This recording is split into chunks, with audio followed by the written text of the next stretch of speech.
നിറയെ പ്രതീക്ഷകളുമായി 2025 എതിരേൽക്കുകയാണ് ലോകം. പസഫിക് ദ്വീപ് രാഷ്ട്രം കിരിബാസിലാണ് ആദ്യം പുതുവർഷം എത്തിയത്. പിന്നാലെ ന്യൂസിലൻഡും 2025 കടന്നു. കേരളത്തിൽ നഗരങ്ങളും വിനോദസഞ്ചാര മേഖലകളും കേന്ദ്രീകരിച്ച് വിപുലമായ ആഘോഷങ്ങളാണ് സംഘടിപ്പിച്ചിട്ടുള്ളത്.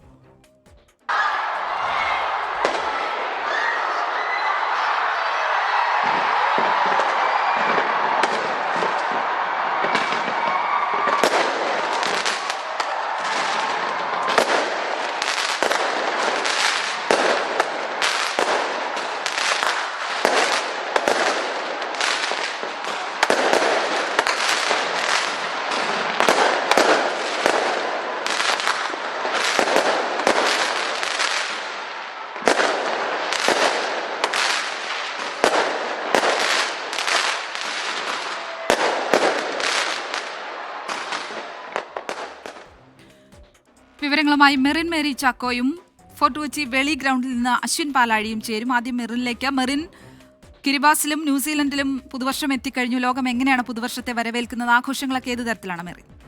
ശ്രീലക്ഷ്മി, പുത്തൻ പ്രതീക്ഷകളുമായി ലോകം ഇപ്പോൾ പുതുവർഷത്തെ വരവേറ്റുകൊണ്ടിരിക്കുകയാണ്. ഏറെ ആഘോഷങ്ങളോടെയാണ് 2025 ലോകം വരവേറ്റിരിക്കുന്നത്. പസഫിക് ദ്വീപരാഷ്ട്രമായ റിപ്പബ്ലിക് ഓഫ് കിരിബാസിലെ ക്രിസ്മസ് ഐലൻഡിലാണ് ആദ്യം 2025 എത്തിയത്. ഇവിടെ ഇന്ത്യൻ സമയം 3:30 പുതുവത്സരം പിറന്നത്. തൊട്ടു പിന്നാലെ 4:30 ന്യൂസിലൻഡിലെ ഓക്ലൻഡിലും അതുപോലെ തന്നെ ചാറ്റം ഐലൻഡും പുതുവർഷത്തെ വരവേറ്റു. ന്യൂസിലൻഡിലെ ചരിത്രപ്രസിദ്ധമായ സ്കൈ ടവർ ഏറെ ദീപാലങ്കൃതമായിരുന്നു. ഏറെ ആഘോഷങ്ങളോടെ കൂടെ തന്നെയാണ് ന്യൂസിലൻഡിലും പുതുവർഷത്തെ വരവേറ്റിരിക്കുന്നത്.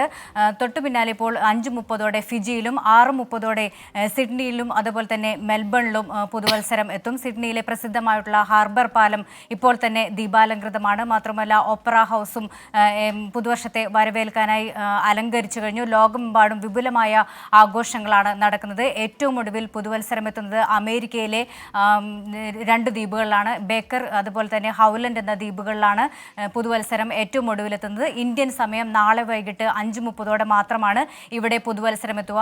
നേരത്തെ തന്നെ ബ്രിട്ടന്റെ കാര്യം പറയുകയാണെങ്കിൽ അവിടെ ഇപ്പോൾ ആഘോഷ പരിപാടികൾ കുറച്ചൊക്കെ ക്യാൻസൽ ചെയ്തിട്ടുണ്ട്. കാരണം മോശം കാലാവസ്ഥയാണ്. അതുകൊണ്ട് തന്നെ ചില ആഘോഷ പരിപാടികൾ അവിടെ റദ്ദാക്കിയതൊഴിച്ചാൽ വിപുലമായ ആഘോഷ പരിപാടികൾ തന്നെയാണ് നടക്കുന്നത്.